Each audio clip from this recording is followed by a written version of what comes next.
어제 오늘 정우성님과 문가빈님 기사가 온 나라를 떠들썩하게 만들고 있습니다. 누군가는 와 정우성 그렇게 안 봤는데 이렇게 말하는 사람도 있고, 누군가는 다 큰 성인인데 뭐 두 사람이 일을 알아서 하는 거지 라고 말하는 사람도 있습니다. 저는 오늘 누가 잘하고 누가 잘못하는지 이런 이야기를 하려고 하는 게 아니고요. 제가 든 생각은 와 정우성 너무 부럽다 입니다. 정우성님 올해 나이가 51살 되셨던데요. 73년생 형님이시더라고요. 우리 주위에 51살 보면 어떤가요? 음, 머리는 빠지고, 뱃살은 나오고, 얼굴은 처지고, 이성으로서의 매력은 거의 없어졌죠. 그런데 정우성님은 본인보다 나이가 훨씬 어린 여자친구도 있고, 수많은 여성들로부터 샤라웃 받으면서 인생을 행복하게 즐기고 있습니다. 이번에 16살 차이 나는 문가비님으로부터 평생 함께하고 싶다는 이야기도 전해 듣고요. 문가비님도 정우성이 아니라 배 나온 일반 51살 아저씨였으면 애를 출산하고 결혼하자는 이야기도 하지 않았을 겁니다. 물론 여기까지 올 일도 없었겠죠.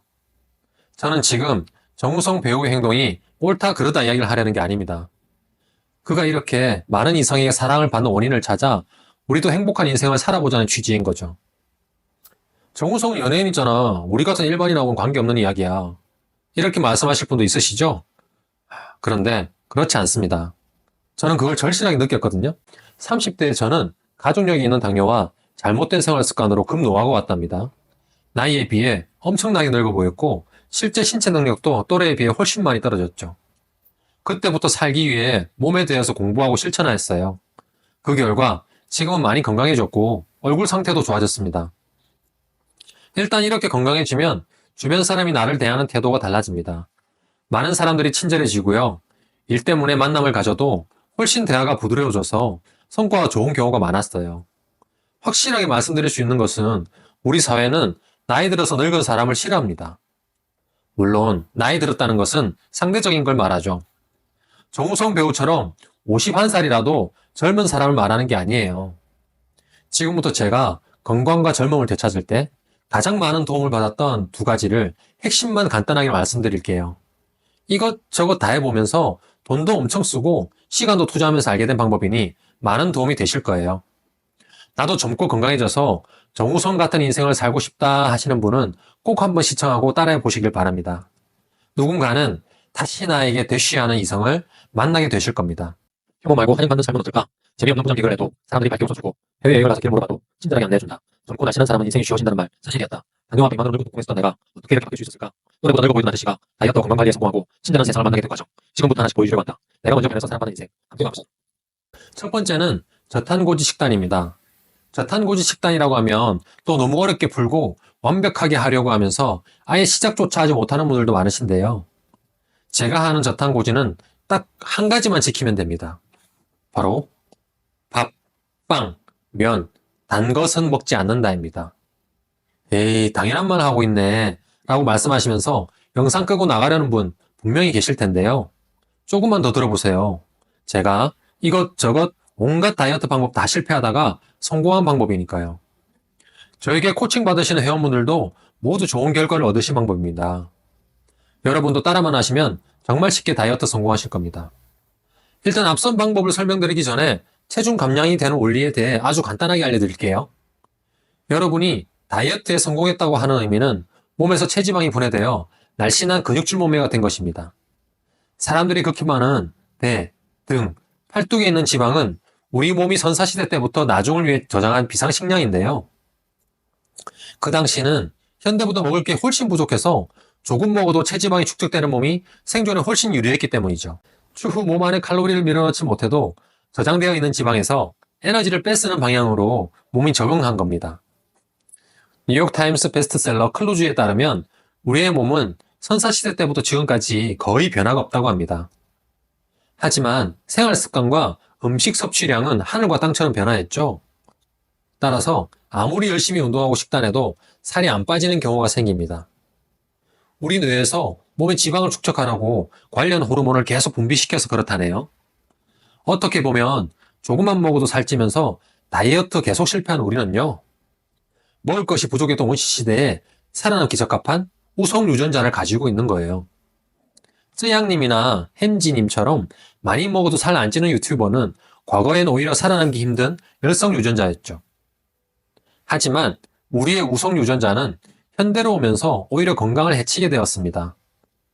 이렇게 적게 먹어도 살이 잘 찌는 체질을 만든 뇌와 신체의 연관 메커니즘에 대해 스탠퍼드대 앤드류 후버만 교수님은 아래와 같이 세 가지로 설명하고 있습니다. 첫 번째, 뇌의 보상 시스템. 음식 섭취는 도파민 분비를 촉진하여 쾌감을 느끼게 합니다. 일부는 이 보상 시스템이 더 민감하게 작동하여 음식에 강한 쾌감을 느끼고 더 자주 찾습니다. 두 번째, 호르몬 조절. 렙틴과 그렐린은 배고픔과 포만감을 조절하는 호르몬입니다. 살이 쉽게 찌는 사람들은 렙틴 저항성이 높아 포만감을 덜 느끼고 그렐린 분비가 많아 배고픔을 더 자주 느끼게 됩니다. 세 번째, 신경세포의 활성화. 뇌의 측시상하부에 있는 신경세포 군집이 지방세포와 연결되어 있습니다. 이 신경세포가 활성화되면 비만이 억제되지만 활동이 약해지면 비만이 된답니다. 이러한 요소들이 복합적으로 작용하는 체질이 적은 양의 음식 섭취에도 살이 쉽게 찌는 신체 구조라고 앤드류 후버만 교수는 이야기하는데요. 그럼 이런 체질에서 많이 먹어도 살이 잘 빠지는 체질로 변화하려면 어떻게 해야 할까요? 그것이 바로 저탄고지 식단입니다. 우리 뇌로 하여금 칼로리가 충분히 들어오니 미리 지방세포를 만들 필요가 없다고 판단하게 만드는 거죠. 하지만 이런 판단을 주기 위해서 밥, 빵, 면, 단 것 등을 많이 먹게 되면 몸 안에 쌓이는 칼로리가 많아 살이 더 찌게 된다고 하네요. 오히려 지방 위주의 식사를 하게 되면 뇌가 지방을 저장하는 호르몬도 배출하지 않으면서 부족한 칼로리를 보충하기 위해 우리 몸에 쌓여있는 지방을 소모하게 됩니다. 이를 케토시스 상태라고 하며 간에서 지방이 분해되어 아세토아세트산, 베타하이드록시부티리산, 아세톤 등의 케톤제가 만들어지면서 두뇌와 근육의 안정적인 에너지원으로 사용되는 것이죠. 에이, 믿을 수 없는데? 따라했다가 몸이 더 안 좋아지면 어떡해? 라고 생각하실 분도 계시겠죠? 저도 처음엔 따라하기 좀 겁나더라고요. 그런데 이 저탄고지 식단은 처음에 스웨덴에서 뇌전증 환자의 치료를 돕기 위해 처음 시작되었더라고요. 스웨덴의 안니카 박사는 연구를 계속하던 중에 탄수화물을 줄여서 케토시스 상태를 만들면 이 자체가 항염증 물질이 되어 뇌전증 치료 효과가 크다는 것을 확인했습니다.